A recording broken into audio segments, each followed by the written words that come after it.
จวนในบางทีสบายดีตอนเช้าเลยทุกคนเด้อมื้อนี้นี่ก็เป็นมื้อที่เย็นสบายเช้านะของแท้นะทุกคนเนาะสดชื่นมากเลยนี่ส่งหัวอาหารเขาแล้วก็ว่าที่แบบเรามื้อนี้นี่ที่ทั้งหน้าอันว่านี่เฮ็ดแบบไปจนค่ำเนาะทุกคนก็ตั้งใจไปเฮ็ดได้แบบในเมื่อวานนี้สุดสิแล้วเนาะแบบมันยากเนาะค่ำเนาะวันนี้นี่ก็มาละลุยแล้ววันนี้อากาศเย็นสบายขนาดทุกคนฝนตกมาก้อนหนานี่เราใส่เย็นอากาศปลอดโปร่งละวันนี้เห็นผู้เห็นผ้าเห็นปลาไม่ละตัวเอามีเองเนาะสุดก่อนนี่โอ้ยทรมานควันเต็มตัวนี้กับใครเนาะมุนกนอนอยู่นี่เดี๋ยวส่งวันนี้เลยเราก็สิกลับไปเลยเรียกละไป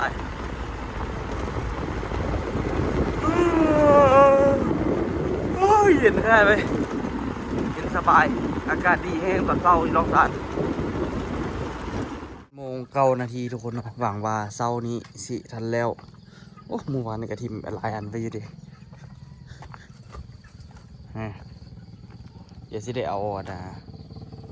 ทอน้ำไม่จันมาหดแหละหดน้ำเปียกๆเนาะผู้ใดไกลไปไกลมากก็เลี้ยวเบิ่งก่อนเสียลุยแล้วมื้อนี้3แบบอันนี้อีก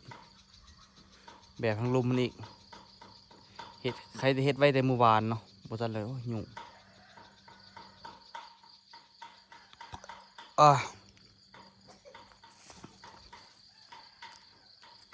จึ๊บยืนได้สบายป่ะนี่โทษนะบอกต้นตาลยุ่งเมื่อวานว่าให้มาเทสวย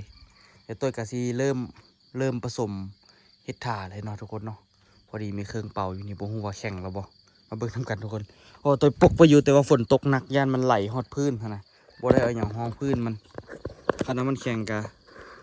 สวยบ่ได้เนาะแข็งก็แสดงว่ามันแข็งมาลุ้นนำกันทุกคนมือนี่ช่วงนี้นี่ถือว่าบ่เป็นเอาปะเนี่ยเดี๋ยวตัวสิไปเอาถุงมืออันก่อนของประตูติบออกมาให้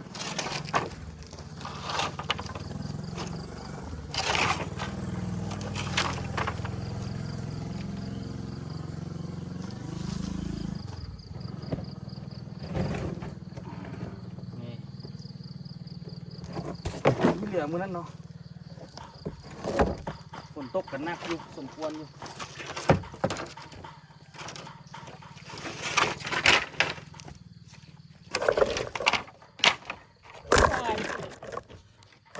โทรศัพท์อันนี้ไงหลังตลอดเลยสู่ชีวิตโทรศัพท์ก็ได้พื้นที่มันบ่เพียงเนาะสู่ชีวิตเอาแถวว่าโทรศัพท์ก็ได้สู่ชีวิตคือคนเลย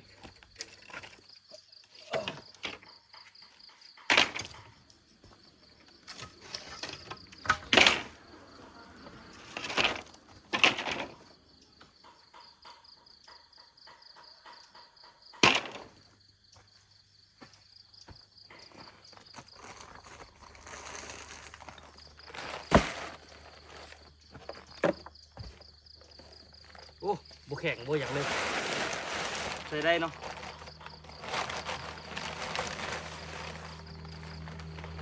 เดี๋ยวผสมเครื่องกระสอบดีก่อนเพราะว่ามันเหลือเหมือนกันเนาะใส่ปูนประมาณเป่าเครื่อง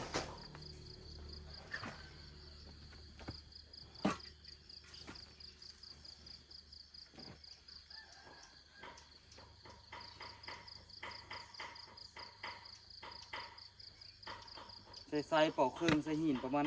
2 รอบโอเคเดี๋ยวไปตักมาก่อนทุกคน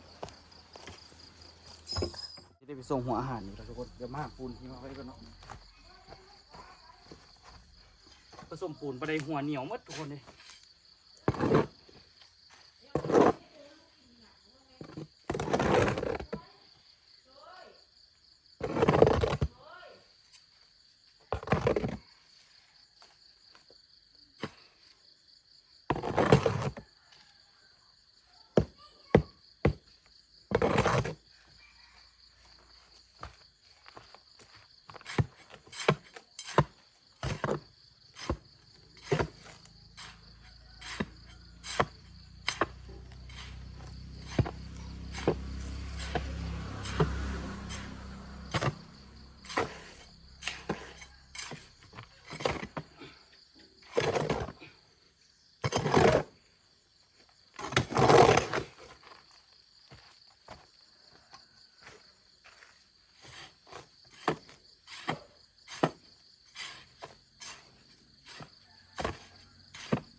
ดี๋ยวไปส่งหัวอาหารก่อนเข้าหาก็อิ่มๆไปทุกคนโอ้มาลุยเวียกกันนี่โบมันสิโอเควะเนาะเดี๋ยวลุยแล้วก็ลุยแล้วแหละสิยากแต่นึงทุกคนสุดดิมันไก่เนาะมันก็คือเก่าแต่ก็ค่อยๆเฮ็ดออกกะน่าจะไหวอยู่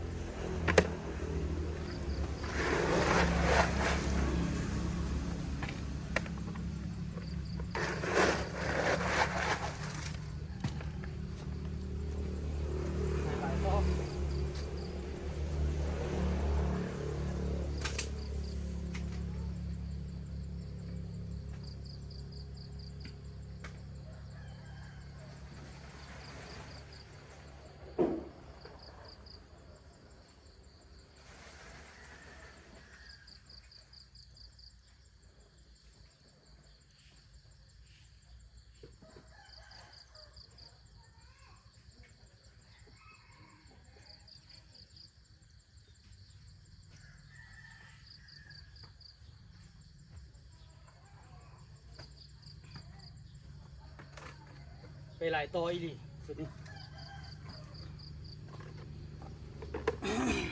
ยากกระเติบนึง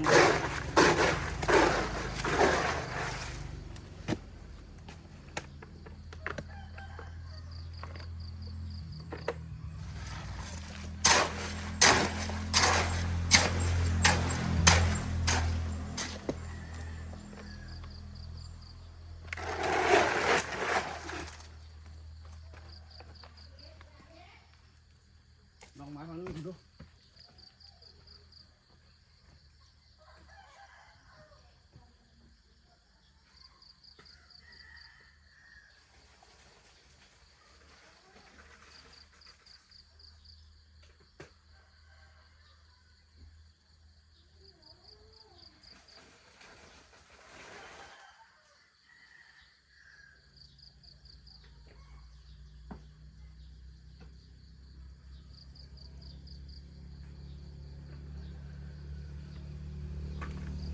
มาได้อยู่ตรงนี้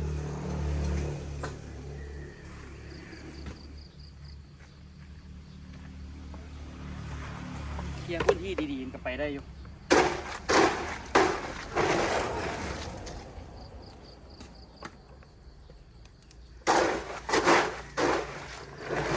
คนเดียวค่อยๆไปนะนี่ทุกคน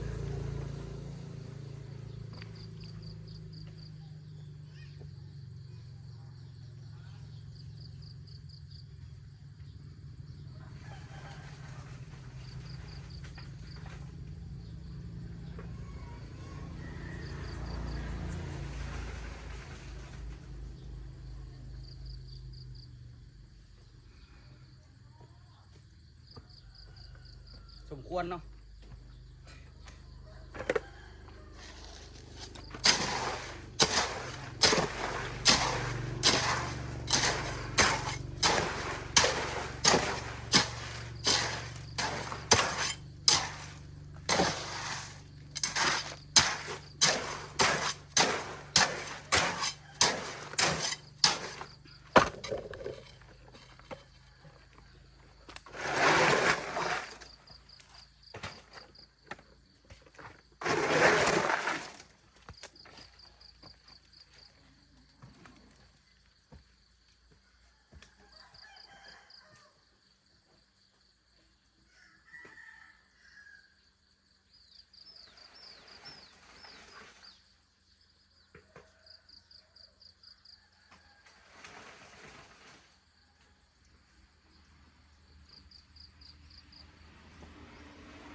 เงย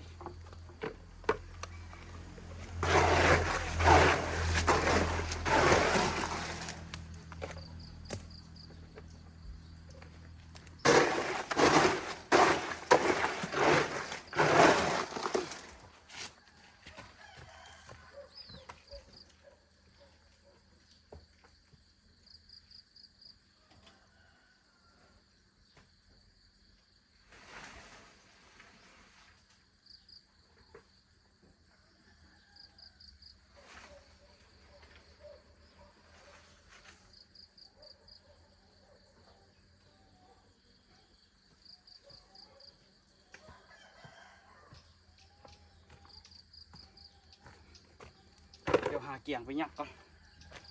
เกี่ยงไปทิ่มซะเนาะข้านตัวนี้ได้เฮ็ดใหม่ทุกคนเพราะว่ามันถึกแล้วเนาะ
แล้วไปคานน้อยอันนึง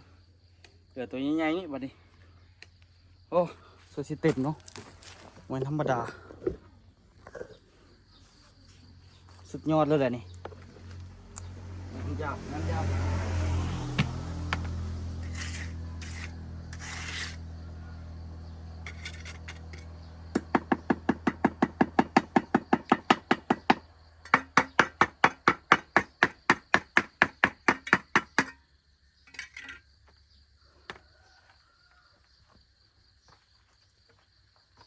บุ้งชีวิตเลยจากตัวใดดีเดี๋ยวไปซอกกันนะกระสอบปูนใส่โอ้เลยหดยังไม่ได้หดน้ำเลยเนาะเดี๋ยวใส่ทำอิฐก่อนโอ้เดี๋ยวเอาน้ำมาหดก่อนเนาะตัวนี้ก็ลืมหดเลยน้ำมาแล้ว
ลุยไปดิ งานหยาบอยู่เนาะนักงวงอยู่ตัวสีเต็มกับขันโฮมสู่ชีวิตคือเก่าเนาะแต่มันก็โฮมอยู่เด้เห็นว่าก็ได้ผสมปูนโตต่อไปนะทุกคนแต่ละเทือกข้านหนึงกับประมาณเป่าหนึ่งเนาะกระสอบหนึ่ง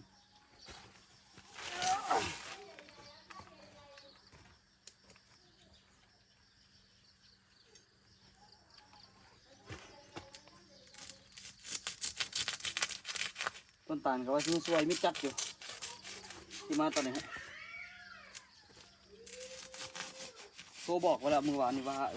แห่งประเทศฐานซอยเด้ออันต้นตาลมาตอนสวยน่ะจะเลี้ยวพุทธสามเนาะเราบ่มากะคือสิเลี้ยวประมาณอันหนึ่งสองอันอาจจะเลี้ยวประมาณ2 คันคันบ่มาแล้วก็ค่อยๆให้ไปมื้อนี้จังไหนก็ต้องเลี้ยวเนาะ3 อัน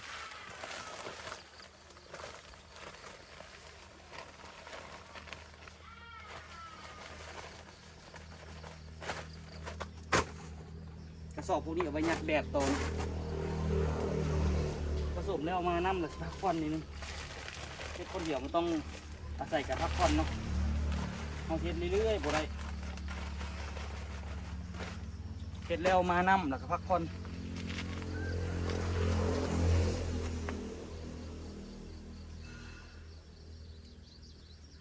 แต่ก็ค่อยเป็นค่อยไปนี่แหละเฮ็ดไว้หลายก็บ่ไหวเนาะ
มาน้ำไปเลย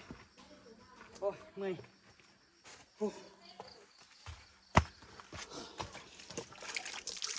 บ่ค่อยซีเว้าอย่างไรทุกคนตอนผสมปูนพวกลอยเนาะผสมปูนก็บ่ไหวละให้เว้าอย่างน้ำนี่บ่ได้เลย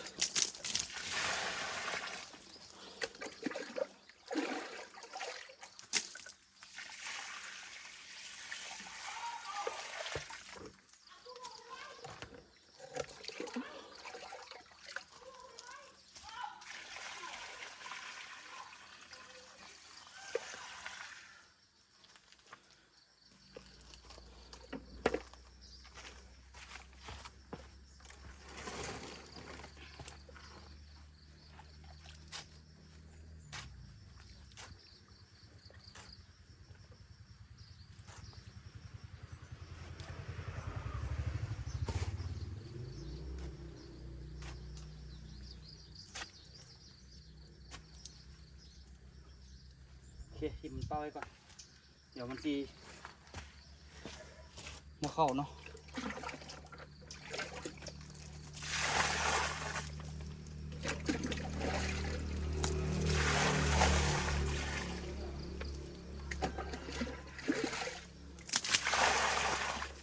มาเล่นนี่แหละ เดี๋ยวพักผ่อนก่อนเนาะเต็มที่ทุกคนมื้อนี้คันแล้วค้าน3อันนี้แล้วป้าโถสุดยอดเลยคันแล้ว3อันนี่ถือว่าสุดยอดอีหลีทุกคนคันแล้วทั้งเมื่อเดี๋ยวตัวสิไปรอเก็บบัดนั้นเนาะผสมแต่ปูนกับบัดนั้นแหละไปรอเก็บเห็นบอกมันสิมีพวกอันนี้ที่ไม่แบบมันค่ำเนาะโอ้ทางแตกทุกคนเลยออกบุดเลยอ่ะเดี๋ยวมาไว้ก่อนเดี๋ยวตัวสิไปขึ้นไปนั่นก่อนขึ้นไปซอกอีหยังกินก่อนซอกน้ำกินแล้วก็เอาแนวฟังเพลงมาเนาะเฮ็ดเวียกคนเดียวต้องมีเพลงบนซีหลอนเงียบโพดอยู่เดียว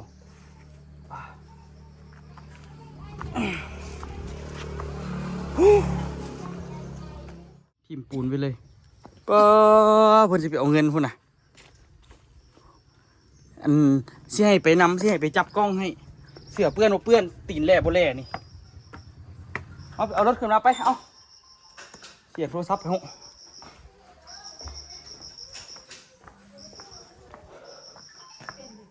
ได้จริงได้แล้วอ่ะบนพีกอยู่วันไหนบนพีกอยู่เป็นฟังไปครับ บนพีกคือวางแผนใช้เงินเมื่อละใช่ป่ะปีหน้าจึงถอนได้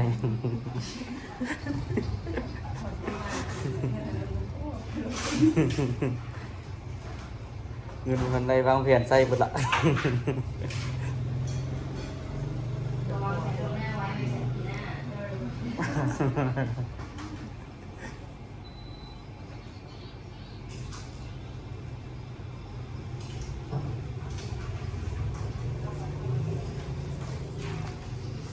เพิ่นก็ได้5 ล้าน2 คน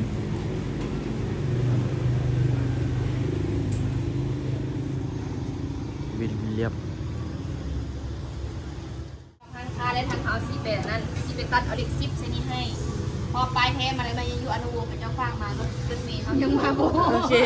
เพลงเล็กซิปเอาเป็นบ่ เขาฟังรถตู้มาแม่แต่ว่าได้ที่บ้านเดี๋ยวเขาจะได้ให้ไปก่อนไปซื้อที่บ้านเขาเลย ได้ ก็อันให้ตัว5 ล้านต้นซะ เราจะได้กระเฮ็ดแล้วเนาะให้มันแล้ว เพราะว่ามันคนละอัน เธอย่อยยักหัวเลย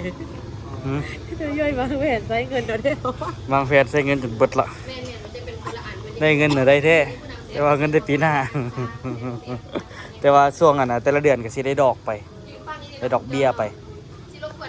ได้เดือนละ500,000นะโอ้ของเฮานั่นบ่นะโอ้คำ ฮะ โอ้ย กำลังเบิ่งอันเดิม ได้เดือนละ500,000ว่ะ บ่ปีหน้าได้500,000 ฮะ ปีหน้ามาได้500,000 ปีนึงได้500,000 เขาให้ทั้งสองทาง คิดว่าได้เดือนละ บ่ ปาดโทตาย ไอ้ยัง ก็ได้เท่าไหร่วะ พีคสุด ก็ยังดีก็บ่ได้ ก็ดีกว่าบ่ได้หั่นแหละคันเทียบก็ได้ เด็กรอได้วันนี้เนาะยินเด้อ1 2 3ขอให้อันรอขึ้นได้นี่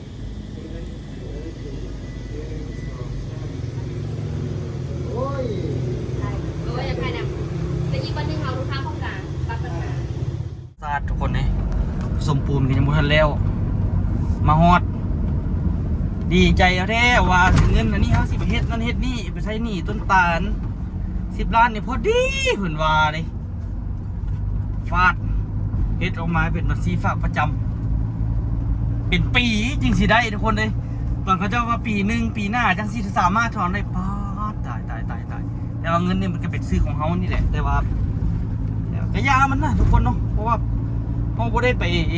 หาใส่เนาะมันอยู่ละล่ะมันก็เข้ามาหาเฮาเองแต่ก็เป็นกันแต่ว่าเขาเจ้าก็คิดดีแต่ว่าเขาเจ้าก็หัวใหญ่อีหลีเด้แบบว่าความคิดเขาเจ้าน่ะแบบถึงเฮาสิได้แท้ๆเฮาก็ยังบ่ได้เงินนั่นน่ะ ยังหาไปฝากแล้วเขายังเอาเงินที่เฮาได้มันไปปล่อยกู้สินะ แล้วเงินที่เฮาไปฝากเขาก็เอาไปหมุนสินะแบบว่าเจ้าได้อยู่แต่ว่าเจ้าบ่ได้เดี๋ยวนี้เนาะปีหน้าเป็นปีเนาะปีส่งปีใหม่คือเก่าเลยปีหน้าพุ่นแหละจังซี่สามารถเอาเงินบวงนี้ออกได้เนาะแต่ว่าเขาเจ้าก็แบบว่าให้เฮาโปรโมทว่าเฮาได้แท้ก็ได้แท้อีหลีก็ยอมรับว่าได้แท้อีหลีแต่ว่ามันก็แบบว่าเฮาบ่ได้เอาไปได้แบบปึ๊บปั๊บพุ่นน่ะจน ดือนละติ้งบ่ค่อยฟังว่าเดือนละนะ โบเมนเดือนละ500,000ปีนึง อันนี้มันเดือนละ บ ก็เลยว่านี่แหละถ้าไปจนฮอดปีหน้าจังสิได้เงินอันนี้ปูนก็สิแข่งป้าละถ้าพี่มันสิไปเอาเครื่องเอายาแหละไปเอาปูนก่อนซะมันชั่วโมงหนึงผ่านไปเลยยังไม่ได้ผสมทิมมันไม่ทันก็สิเอาแข่งในนึงละฮะเดี๋ยวไปผสมปูนไปเฮ็ดอหย่างให้มันเร็วแล้วจึงสิว่ากับน้ำหลังนะทุกคนเพราะว่าเบี้ยมันบ่เร็วจังเทื่อ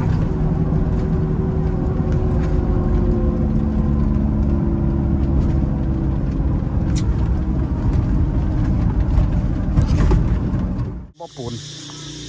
ไปเป็นชั่วโมงมันสภาพปูนเขาอุตส่าห์ว่าสิขึ้นไปเอาตู้ลำโพงไปเอาอูคำบอกไปหาไปนำจึกแล้ววะ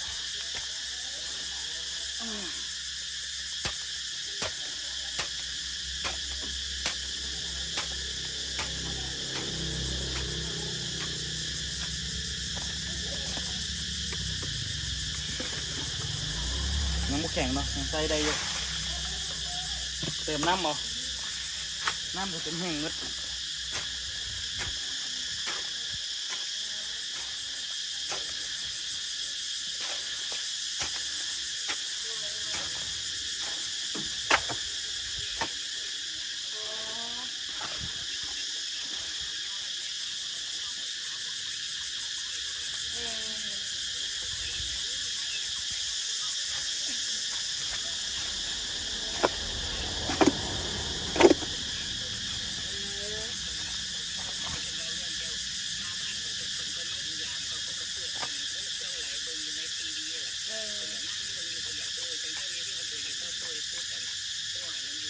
โดย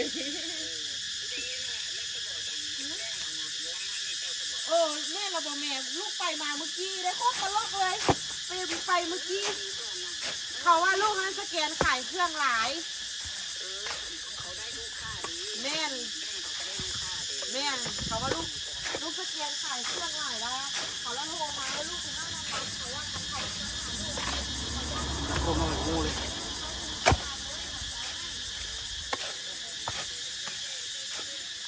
มาเบิ่งทุกคนจะด้วยผสมปูนก่อนมันสิได้แล้วแหละแต่ว่ามาเบิ่งอันนี้ไปซื้อมาใหม่เนาะ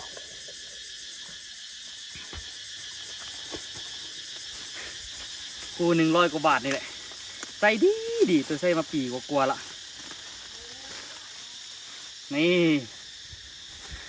เกือบทหารแบบเก่าเลยโอ้ขึ้นต่างเว้ยขึ้นต่างกันแต่ว่าก็น่าจะดีขึ้นกันอยู่เกือบทหารคู่ใหม่